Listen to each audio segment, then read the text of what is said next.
죄를 지었지만 even though you have sinned, 좀 더 착한 일을 많이 한다고 죄가 가벼워지는 거 just 아니에요. because you become more good does not lighten your sin.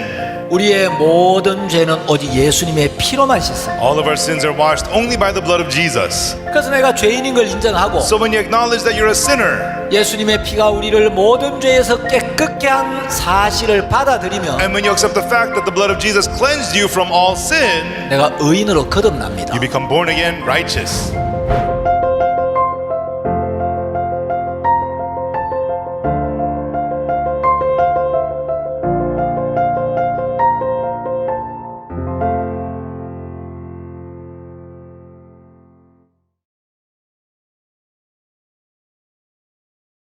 여러분 안녕하십니까? 이한규 목사입니다. सभी को नमस्ते। मेरा नाम पास्टर हनग्यू ली है।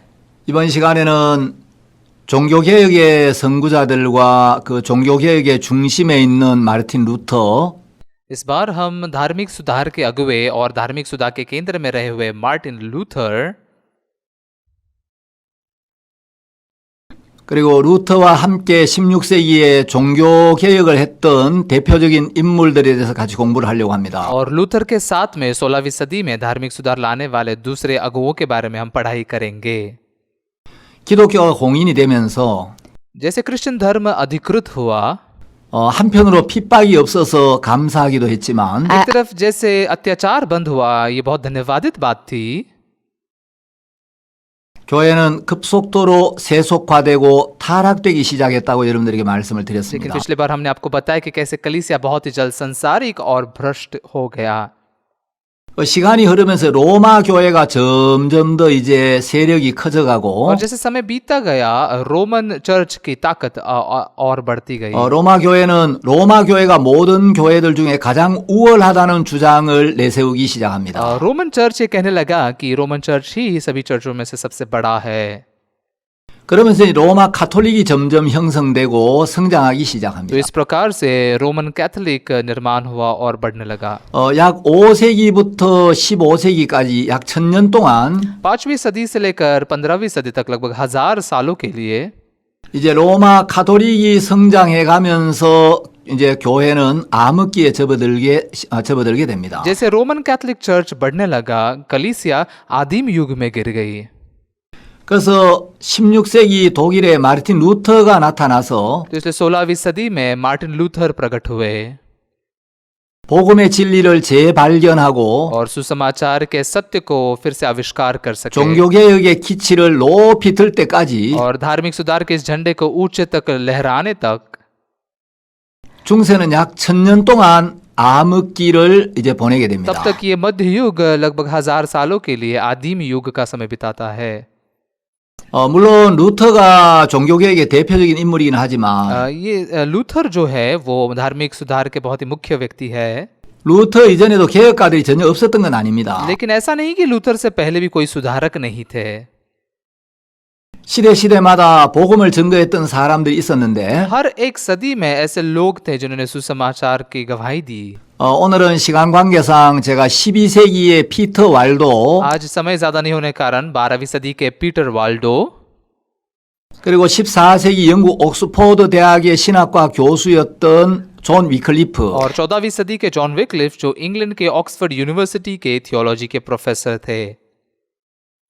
그리고 15세기 보헤미아의 개혁가였던 얀 후스 और 15वीं सदी में बोहेमिया के सुधारक यान हुस के बारे में बात करेंगे। 그리고 16세기의 마르틴 루터 और फिर 16वीं सदी के Martin Luther, 저빙글리와 존 녹스 칼빈 등에 대해서 여러분들에게 좀 말씀을 드리려고 합니다. zwingli, John Knox और कैल्विन के बारे में मैं आपसे बात करूंगा। 12세기 프랑스의 리옹 지방에 피터 왈도라는 사람이 있었습니다. 12वीं सदी में फ्रांस के लियोन नामक जगह पर पीटर वाल्डो नाम का एक व्यक्ति था। 이 사람은 굉장한 부자였는데 ये एक बहुत ही धनवान व्यक्ति थे।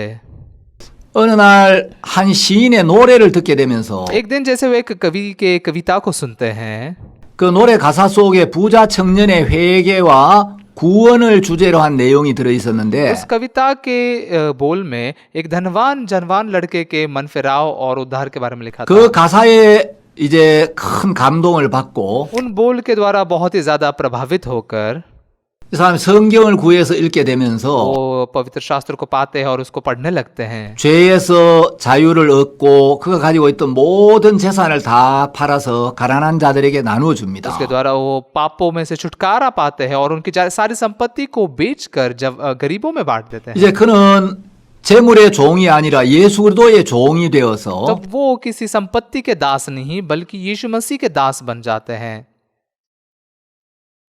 로마 가톨릭에 맞서서 담대히 복음을 전했습니다. और फिर रोमन कैथोलिक के विरोध में जाते हुए समाचार प्रचार करते 그의 그 말씀을 들으면서 그를 따르는 사람들이 많이 늘어났고 उनके वचन को सुनकर बहुत सारे लोग उनके पीछे चलने लग गए। 사람들은 그 왈도를 따르는 사람들을 왈도파라고 불렀습니다. लोग वाल्डो का अनुसरण करने वाले लोगों को वाल्डोनीस का कहते थे। 왈도파들은 여러 세기 동안 가톨릭의 부패에 전혀 감염되지 않고 वाल्डोनीस बहुत सदियों तक कैथोलिक के भ्रष्टाचार से बिल्कुल संक्रमित नहीं हुए थे। 가톨릭의 박해에 굴하지 않았던 아주 훌륭한 믿음의 사람들이었습니다. और ये बहुत ही महान ऐसे विश्वास के लोग थे जो कैथोलिक के अत्याचार के सामने समर्पित नहीं हुए। 그들은 가톨릭이 인간이 만든 유전을 강요하고 कैथोलिक ने मनुष्य ने बनाई हुई वंशावली पर जोर देते हैं। 성경에 위배되는 교리와 가르침을 전하는 부분에 맞서서 और बाइबल के शिक्षण से अलग बातें सिखाते हैं और उसका वो विरोध करते आए। 생명을 바쳐가면서 항거하고 उन्होंने अपने जान की बाजी लगाकर उनके 복음의 विरोध 진리를 किया। 후세에 전하고 और फिर सुसमाचार के सत्य को अपने 위대한 संतानों को 종교개혁의 प्रचार करते 씨앗을 थे। 뿌렸던 사람들입니다. महान धार्मिक सुधार के बीच बोने वाले ये लोग थे। 왈도파 그리스도인들은 하나님의 말씀에 정통했고 वाल्डोनीस अपने आप को परमेश्वर के वचन को हमेशा समर्पित करते थे। 그들은 성경을 자국어로 번역하고 보급하는 일에 굉장히 마음을 쏟았습니다. उन्होंने अपनी भाषा में बाइबल का अनुवाद करके सुरक्षित रखने के लिए बहुत ही मन इस्तेमाल किया।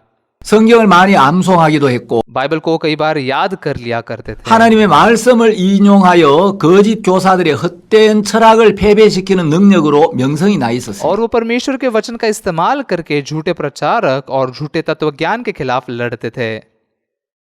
왈도파 그리스도인들은 교부들의 서적이나 또 앞선 그 믿음의 선진들의 책을 읽기는 했지만 वे तो उनसे पहले जो विश्वास के लोग थे उनकी किताबें भी पढ़ते थे,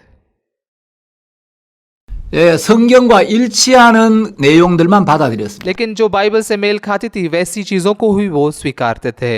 그들은 사도신경과 유아 세례를 거부했습니다. उन्होंने प्रेरितों का धर्मासार और छोटे बच्चों का बपतिस्मा का विरोध किया, इनकार किया। 그리고 개인의 영혼의 구원에 깊은 관심을 가졌습니다. और एक व्यक्ति के उसके खुद के उद्धार में बहुत ही गहरा दिलचस्पी लेते थे। 그들은 선교의 사명에 굉장히 불타 있었던 사람들이고 वे मिशनरी होने की बुलाहट के बारे में बहुत ही जोश से भरे हुए थे। 청소년들이나 자녀들을 어려서부터 신앙으로 훈련을 시켰습니다. वो जवानों को और उनके बच्चों को बचपन से ही आत्मिक जीवन को सिखाते थे। 그들은 날카로운 진리의 칼로 वे धारदार सत्य की तलवार से 부패한 종교의 환부를 건드리는 메시지를 전했기 때문에 भ्रष्ट हुए धर्म के काटने वाले संदेश देते थे। 로마 가톨릭의 굉장한 핍박을 받았고 और रोमन कैथोलिक चर्च के द्वारा उन्होंने बहुत ही अत्याचार पाया 수많은 사람들이 생명을 잃었습니다. और बहुत सारे लोगों ने अपनी जान गंवा दी। 14세기에는 영국 옥스포드 대학의 신학과 교수였던 존 위클리프가 일어나서 종교를 개혁했습니다. 14वीं सदी में इंग्लैंड के ऑक्सफोर्ड यूनिवर्सिटी के थियोलॉजी के प्रोफेसर जॉन विक्लिफ आगे आए और वो सुसमाचार प्रचार करने लग गए। 위클리프가 살던 시대 영국도 역시 형식과 전승에 따라 사람들이 신앙생활을 하고 있었어요. जिस जमाने में विक्लिफ रहते थे उस समय में इंग्लैंड भी औपचारिकता और परंपरा के अनुसार आत्मिक जीवन जी रहे थे। 위클리프는 옥스포드 대학의 신학과 교수였고 학장이었습니다. विक्लिफ जो थे ऑक्सफोर्ड यूनिवर्सिटी के थियोलॉजी प्रोफेसर और डीन थे। 아주 젊고 유능한 वो एक 교수였는데 बहुत ही जवान और काबिल ऐसे प्रोफेसर थे।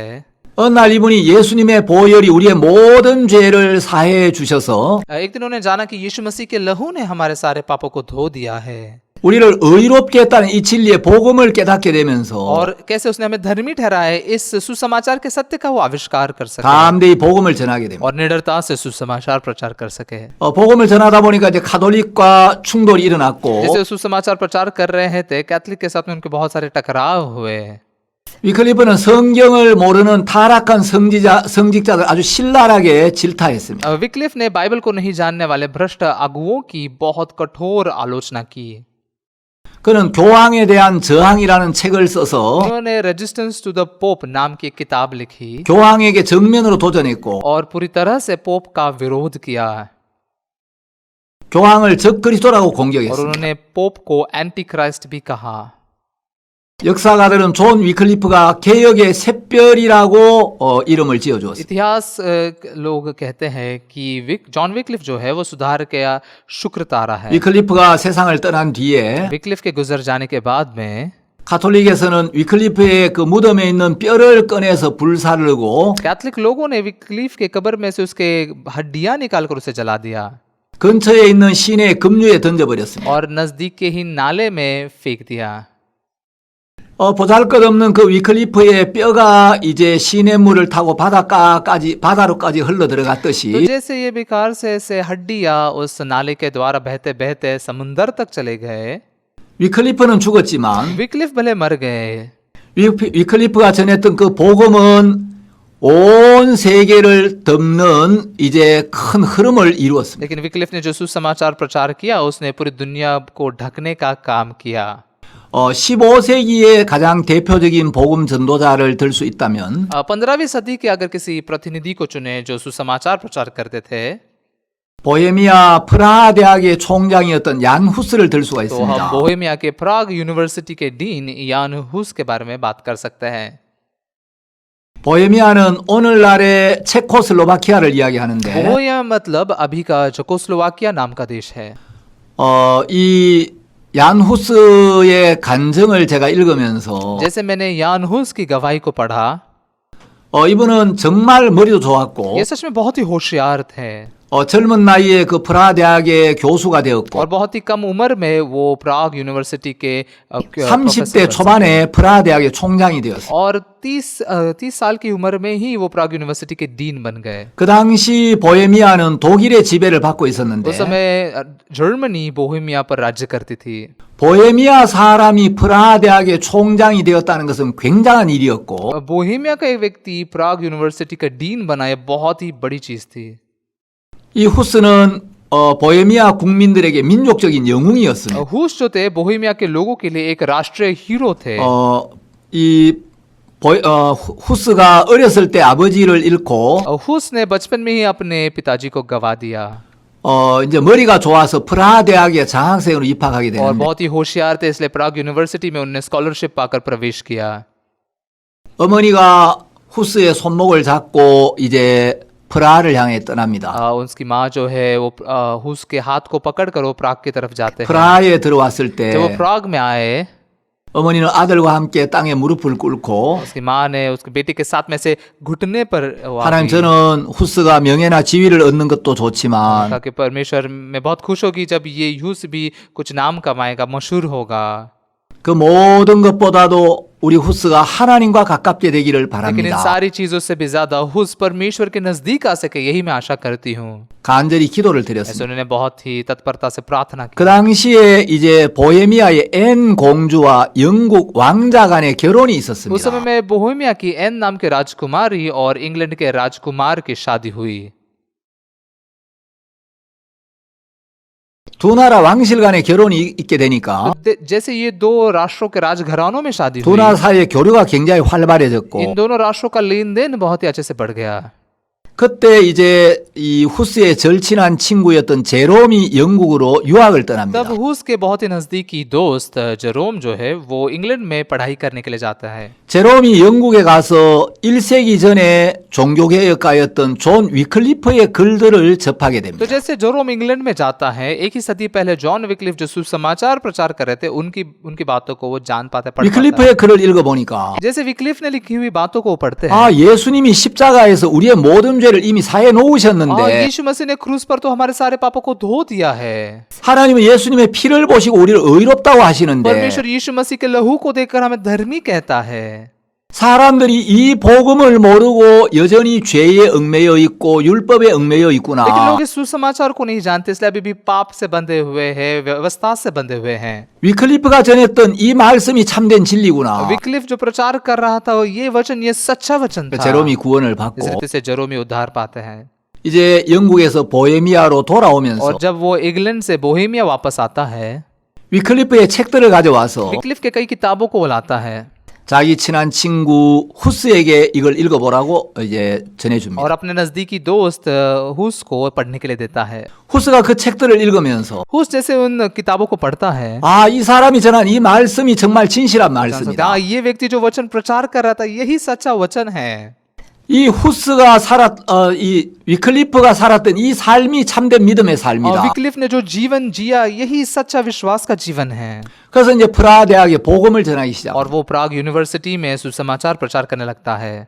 로마 가톨릭에서는 날마다 이제 사제에게 죄를 고백해야 된다고 가르쳤는데 तो रोमन कैथलिक में वो सिखाते थे कि हर रोज पाप का अंगीकार करना बहुत ही जरूरी है। 후스가 십자가에서 죄가 끝이 났다. लेकिन हुस कहने लगा कि क्रूस पर हमारे पाप खत्म हुए हैं, 십자가에서 우리의 모든 죄에 대한 심판이 끝이 났다. क्रूस पर हमारे पापों का सारा न्याय खत्म हो चुका है। 우리는 더 이상 죄인이 아니고 예수 그리스도의 은혜로 영원히 의롭게 되었다. हम अब और पापी नहीं रहे बल्कि यीशु मसीह के अनुग्रह से हम धर्मी बने हैं। 이 복음을 전하게 되니까 ये सुसमाचार जब वो प्रचार करने लगा, 이제 로마 가톨릭에서 얀 후스를 이단으로 정죄를 하게 돼요. रोमन कैथलिक चर्च ने यान हुस को एक झूठा प्रचारक ऐसा कहने लगा। 후스의 그런 주장을 취소하라고 압력을 और 넣었지만 उन्होंने आदेश दिया कि हुस अपने इन बातों को पीछे ले ले।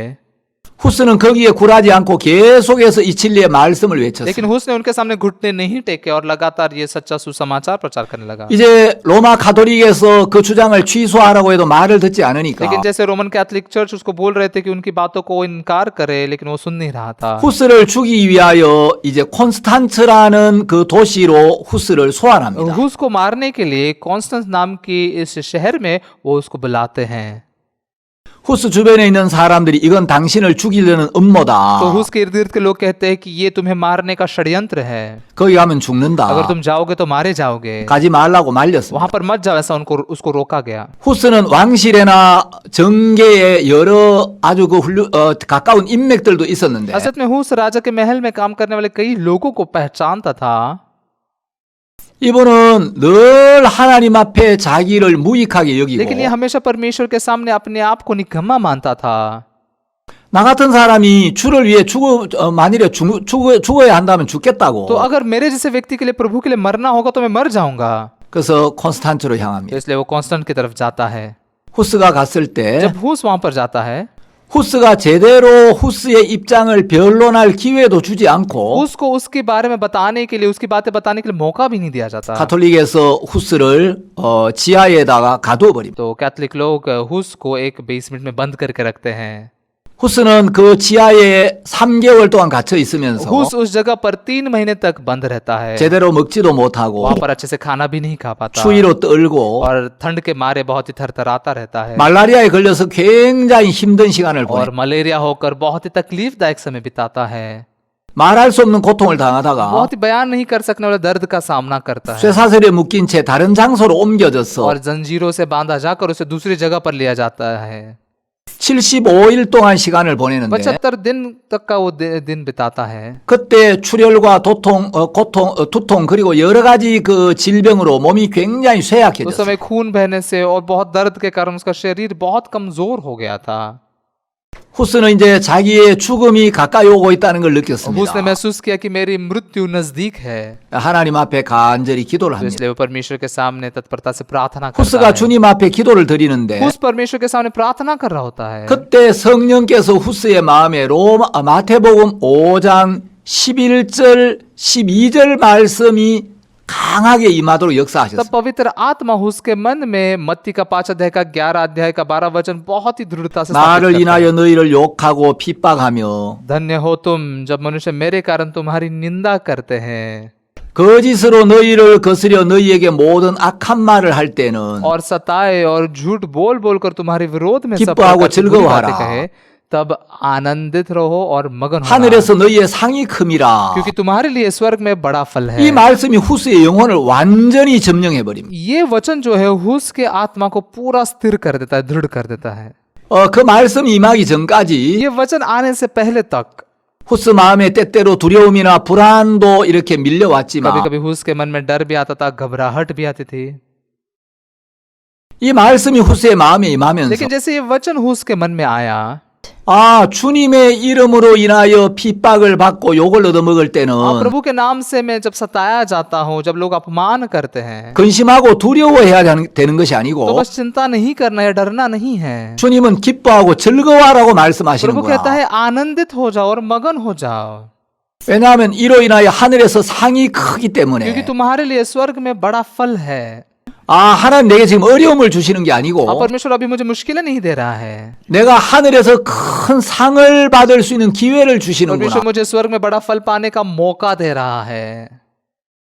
그 말씀이 후스를 모든 두려움과 근심에서 완전히 벗어나게 만들고 ये वचन हुस को बहुत सारे डर और घबराहट से पूरा मुक्त कर देता है, 후스의 마음을 감사와 소망으로 가득 채웠어요. और उसका मन बहुत ही धन्यवादित और आशा से भर देता है। 이제 가톨릭에서는 후스를 화형시키기로 결정을 तो 했어요. कैथलिक लोगों ने तय किया कि वो हुस को जला डालेंगे। 후스는 사람들에게 이야기했습니다. हुस ने लोगों से कहा, 마태복음 5장 11절 12절은 그리스도인들에게 너무나 좋은 인사말이다. मत्ती का 5 अध्याय का 11 और 12 वचन मसीही लोगों के लिए बहुत ही अच्छा अभिवादन का शब्द है, 그러나 어렵다. लेकिन मुश्किल है। 내가 이 말씀이 어렵다는 것은 이해하기가 어렵다는 뜻이 아니라 मुश्किल मतलब समझने के लिए मुश्किल है, ऐसा नहीं।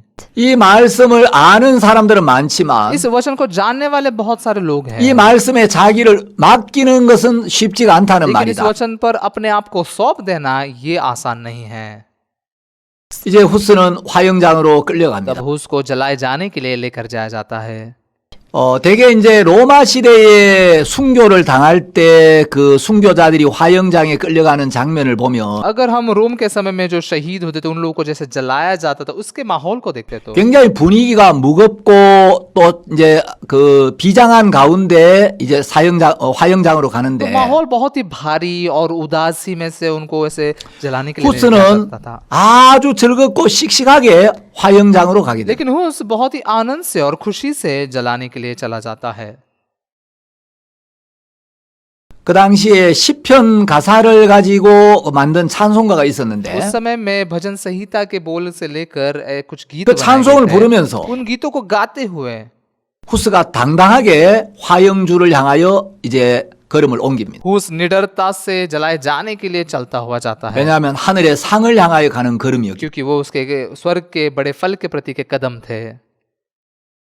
가톨릭에서는 마지막으로 이제 후스에게 네 주장을 철회하라고 요구를 합니다. कैथलिक से वो उसको कहते हैं कि आखिरी मौका देते हैं कि तुम One अपने final अपने बातों का इनकार 후스는 करो। 이제 세상을 떠나기 전에 마지막으로 이런 이야기를 합니다. हुस संसार को छोड़ने से पहले एक बात कहता है, 하나님은 나의 증인이 되신다. परमेश्वर मेरा गवाह है, 나에 대한 모든 거짓 증거들은 내가 가르친 적이 없다. मेरे खिलाफ जो सारे गलत गवाह है वो मैंने कभी सिखाए नहीं है। 나의 모든 설교들은 사람들을 죄로부터 구원하고자 하는 मेरे 것이었다. सारे प्रचार जो थे लोगों को पाप से उद्धार देने के लिए थे।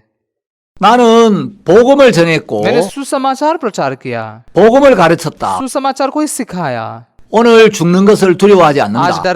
मरने से मैं डरता नहीं हूँ। 후스는 화형주에 묶여서 और उसको वहां पर बांधा गया 이제 장작 더미에 불이 붙여졌고 और फिर उस खंबे को आग लगाई गई। 복음을 위해서 생명을 기꺼이 버렸습니다. सुसमाचार के लिए उसने अपनी जान फेंक दी।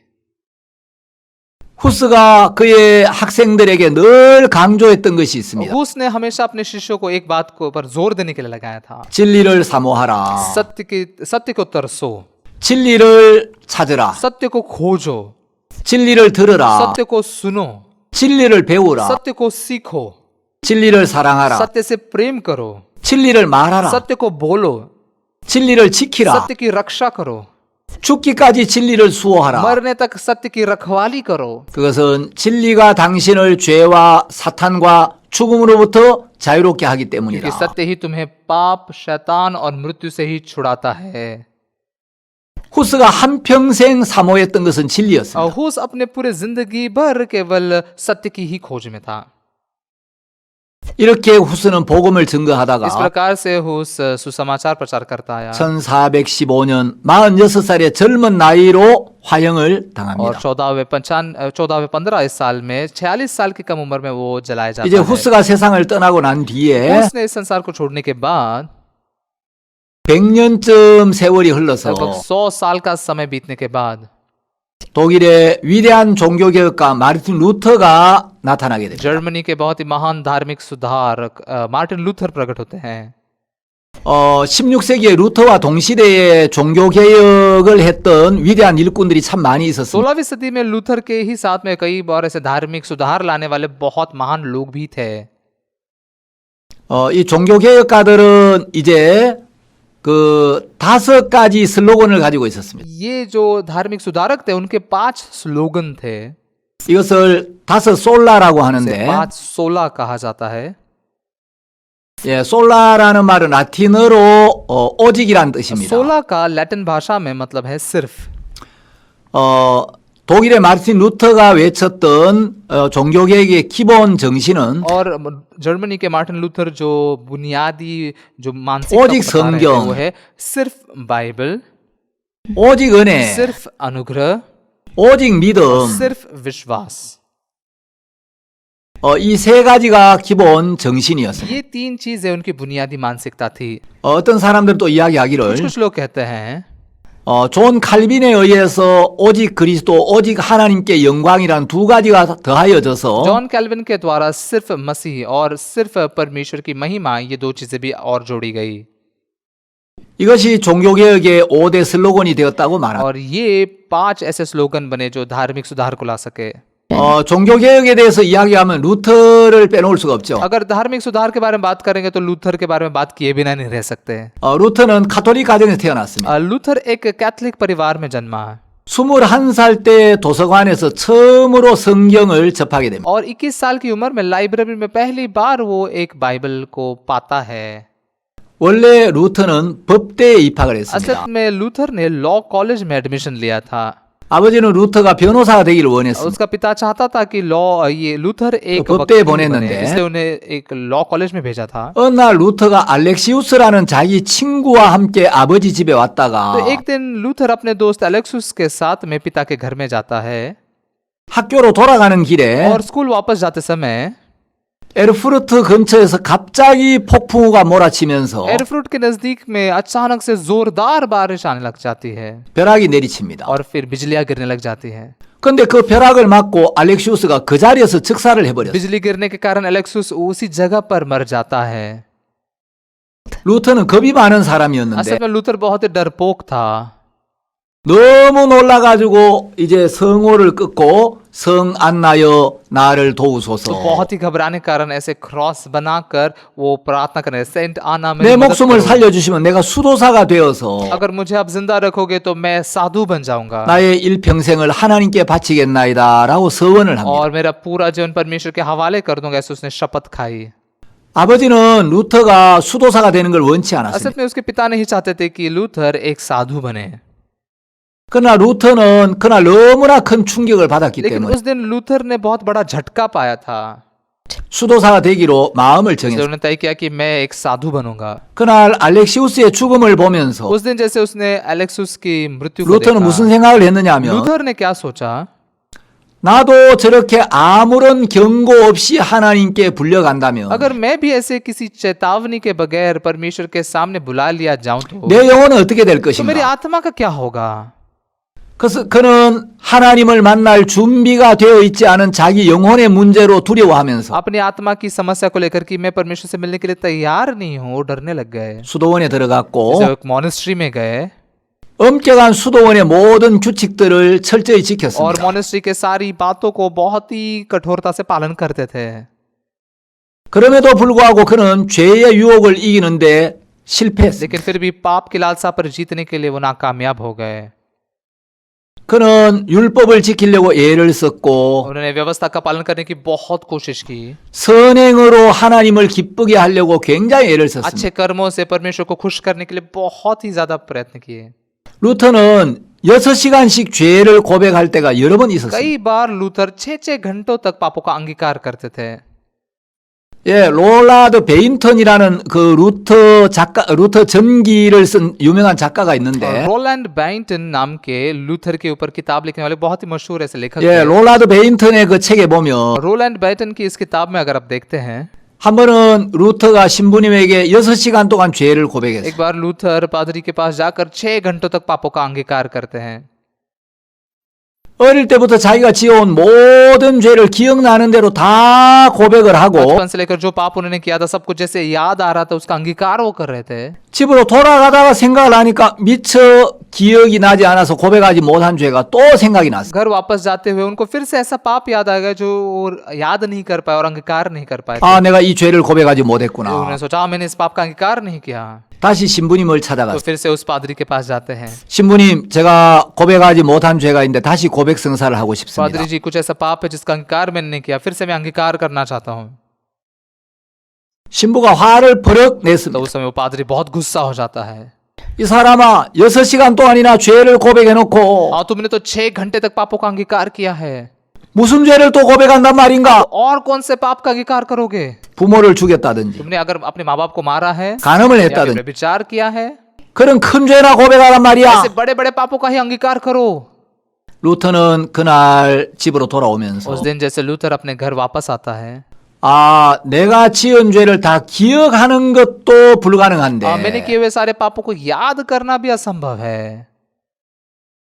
내가 지은 죄를 낱낱이 고백해야 죄 사함을 अगर 받는다면 मेरे सारे पापों को एक एक करके अंगीकार करने से मेरे क्षमा 난 मिलेगी, 도저히 의롭게 될 수 तो 없고 मैं कभी धर्मी नहीं बन सकता, 영생과 구원을 얻을 수 मैं 없겠다. अनंत जीवन और उद्धार नहीं पा सकता। 그런데 이제 어느 날 그 루터의 수도원에 요한 슈타위츠라는 이제 나이 많은 신부님이 찾아오게 तब 됩니다. लूथर के मोनेस्ट्री में वहां पर योहान वोन स्टुपिच नाम के एक बहुत ही बुजुर्ग पादरी आते हैं। 루터가 율법을 지키고 लूथर व्यवस्था का पालन कर रहा है 고행과 선행을 통하여 구원에 이르려고 애를 쓰고 있는 모습을 और 보면 अपने आप को पीड़ा देकर और अच्छे काम करके वो उद्धार पाने की कोशिश कर रहे हैं, ऐसा उन्होंने देखा। 슈타위츠는 루터에게 성경을 읽어보라고 권합니다. स्टाउपिच ने लूथर से कहा कि तुम बाइबल पढ़ो, 그리고 구원은 우리의 행위로 받는 것이 아니라고 और उन्होंने 이야기합니다. कहा कि उद्धार हमारे कर्मों से नहीं मिलता, 구원은 하나님의 은혜로 받는 것이다. उद्धार तो परमेश्वर के अनुग्रह से मिलता है। 그때부터 이제 루터가 성경을 읽기 तब 시작합니다. से लेकर लूथर ने बाइबल पढ़ना शुरू किया।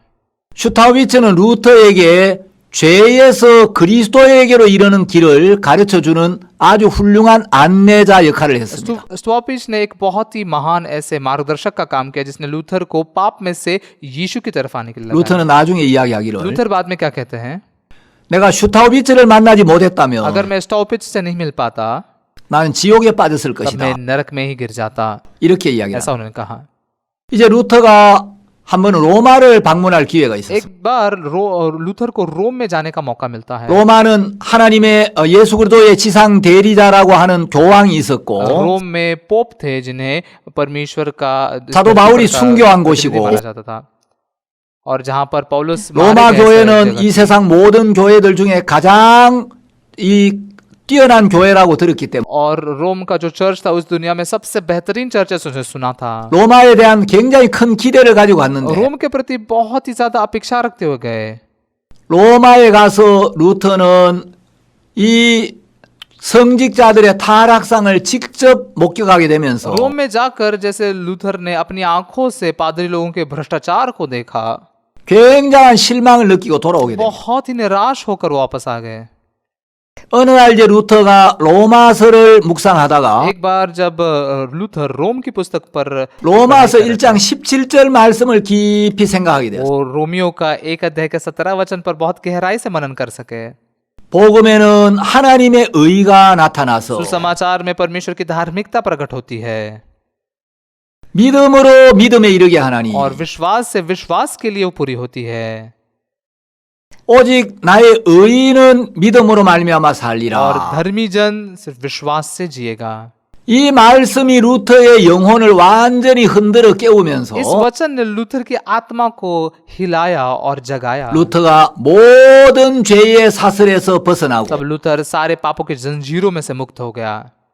내가 이제 예수님의 은혜로 의롭게 अभी 되었구나. मैं यीशु के अनुग्रह से धर्मी बना हूँ।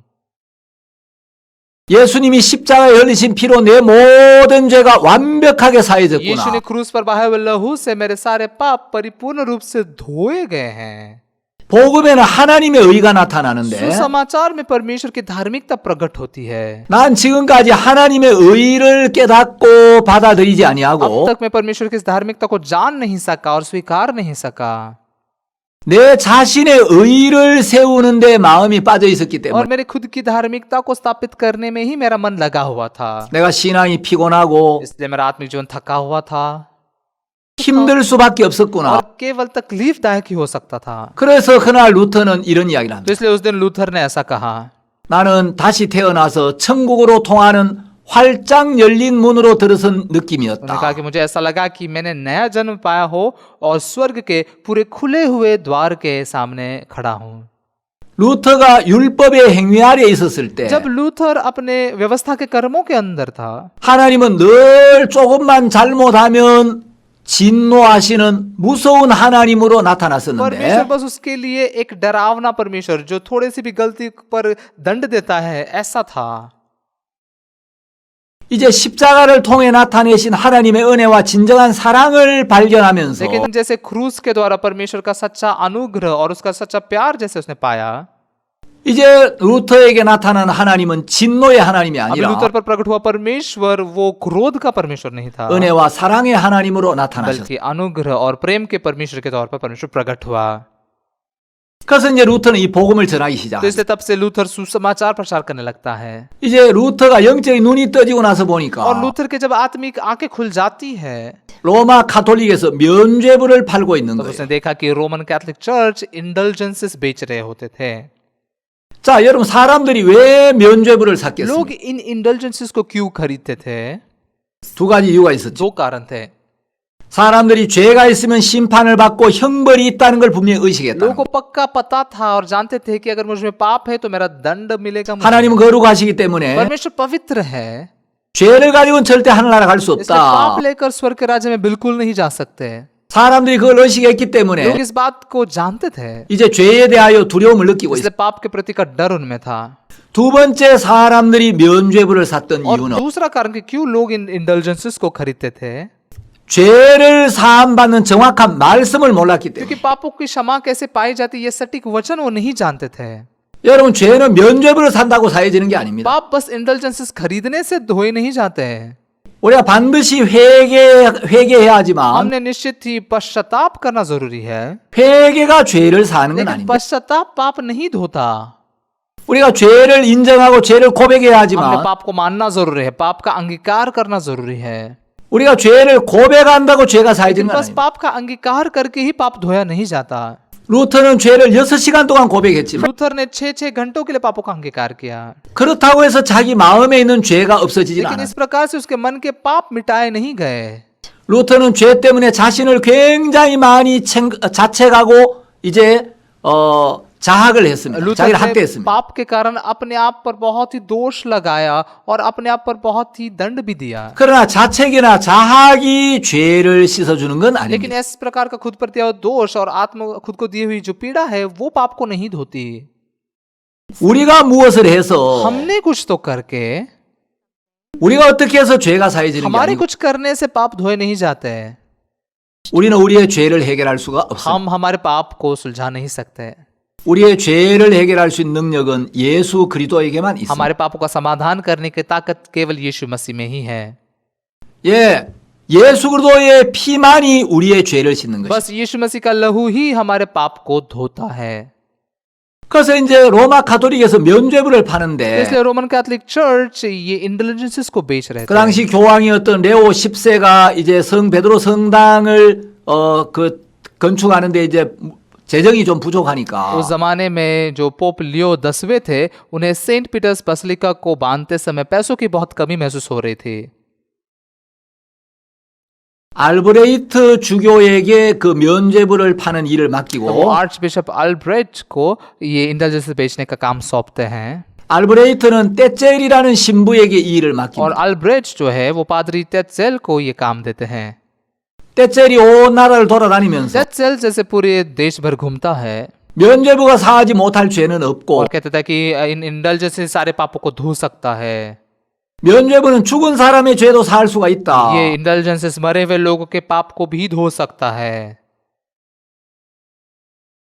심지어 성모 마리아를 못 오가는 죄까지도 사할 수가 있다. 이렇게 वो तो 외쳐. यहाँ तक कहता था कि ये इंडल्जेंसेस कुंवारी मरियम के अपमान करने का भी पाप धो 제가 सकता है। 여러분들에게 덕이 되지 않아서 그 떼젤이 했던 이야기를 그대로 옮길 수는 없습니다만은 कुछ फायदा नहीं होगा, इसलिए तेत्सेल ने कई भी बातों को मैं जैसे के वैसे आपको नहीं बोल सकता। 정말 떼젤이 하나님 앞에 저주받을 말들을 서슴없이 하고 सच में 다녔어요. तेत्सेल ने परमेश्वर के सामने श्रापित होने वाली बातें लगातार बोलता था। 그래서 이제 루터가 정말 이것이 성경적인가? तो लूथर सोचने लगा सच में ये बाइबल के अनुसार है क्या। 그 95개조의 논제를 비텐베르그 성문 교회에다가 게시를 합니다. तब वो 95 थीसिस को विटनबर्ग कैथेड्रल के दरवाजे पर लगा देता है। 그런데 이제 루터 나타나기 한 50여 년쯤 전에 이제 구텐베르그를 통하여 금속 활자가 발명되어 있었기 때문에 लूथर के 50 साल पहले गुटेनबर्ग ने धातु से लिखने के तरीका का आविष्कार किया था। 인쇄술에 힘입어서 तो इसलिए इस प्रकार के 이 루터가 छपाई के 게시한 95개조의 논제가 4주 만에 전 유럽으로 확 퍼져나가게 됩니다. लूथर ने लिखे हुए 95 थीसिस एक 4 हफ्तों में पूरे यूरोप भर फैल जाते हैं।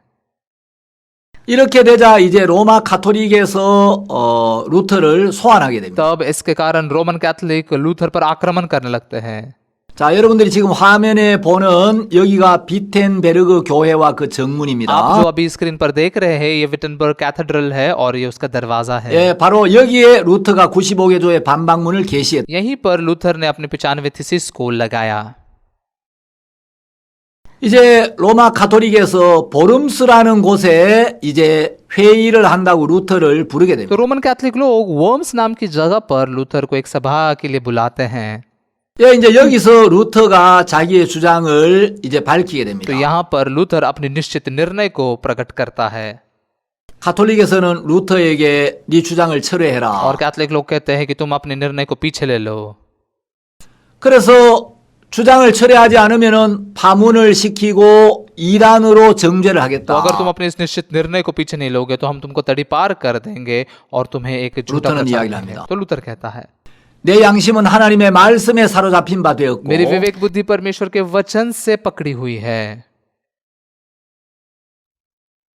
나는 내가 인용한 성경 말씀에 순종하고 있습니다. मैं परमेश्वर के वचनों की आज्ञा मान रहा हूँ। 양심에 역행하는 것은 안전하지도 않고 위험스러운 일입니다. मेरे विवेक बुद्धि के खिलाफ जाना सही भी नहीं है और सुरक्षित भी नहीं है। 나는 여기에 서 있습니다. मैं इसी बात पर निश्चित खड़ा हूँ। 나는 달리 어찌할 수가 없습니다. मैं और कुछ अलग नहीं कर सकता। 하나님이여 나를 도우소서. परमेश्वर आप ही मेरी मदद कीजिए। 그 유명한 말을 남기죠. ऐसे बहुत ही मशहूर बातों को वो कहता है। 자, 이제 루터는 이 복음의 진리를 부인하게 되면 तो लूथर अगर इस सुसमाचार का इनकार करता है तो 목숨은 건질 수가 अपनी 있지만 जान को बचा सकता है, 목숨을 잃더라도 이 복음을 부인할 수가 없어요. लेकिन भले वो अपनी जान गवा दे फिर भी वो सुसमाचार का इनकार नहीं कर सकता था। 이제 카톨릭에서 말씀으로 루터를 굴복시킬 수가 없으니까 तो अभी कैथोलिक लोग वचन के द्वारा लूथर को घुटनों पर नहीं ला सके। 갑자기 야누스 이야기를 끄집어냅니다. अचानक से वो यान हुस की बात निकालते हैं 그 후스에 대해서 어떻게 और 생각하느냐? पूछा कि हुस के बारे में तुम क्या सोचते हो। 루터는 후스야말로 정말 훌륭한 하나님의 종이었다고 믿습니다. तो लूथर कहता है कि हाँ हुस सच में महान परमेश्वर का सेवक था। 카톨릭에서는 후스는 카톨릭에서 이단으로 정죄를 받았는데 तो असलियत में कैथोलिक चर्च ने हुस को एक झूठा प्रचारक कहा गया था। 그 사람을 네가 훌륭한 하나님의 종이라고 अगर 여긴다면 तुम उससे परमेश्वर के महान सेवक मानते हो तो 너도 이단이다. फिर तुम भी झूठे प्रचारक हो। 그래서 이제 루터는 생명을 잃을 위기에 있었어요. तो इसलिए लूथर अपनी जान गंवाने के खतरे में था। 회의를 마치고 나오는데 उस सभा के खत्म होने के बाद जैसे वो बाहर आ रहा था 이제 루터는 자기가 죽을 수 있다는 걸 알았어요. तब लूथर को पता चला कि मैं अभी मर सकता हूँ। 말을 타고 이제 숲속을 지나가는데 तो घोड़े पर बैठकर वो जंगलों से जा रहा था। 갑자기 복면을 한 남자들이 몇 명 나타나서 अचानक से नकाब पहने हुए कुछ लोग उसके इर्द गिर्द आ गए 루터의 얼굴에 이제 보자기를 뒤집어 씌우고 और लूथर के चेहरे पर एक बोरे से उसने ढक दिया 어디론지 모르는 곳으로 계속 이제 और 달려갔어요. फिर एक अनजान जगह की ओर लगातार दौड़ते हुए गए।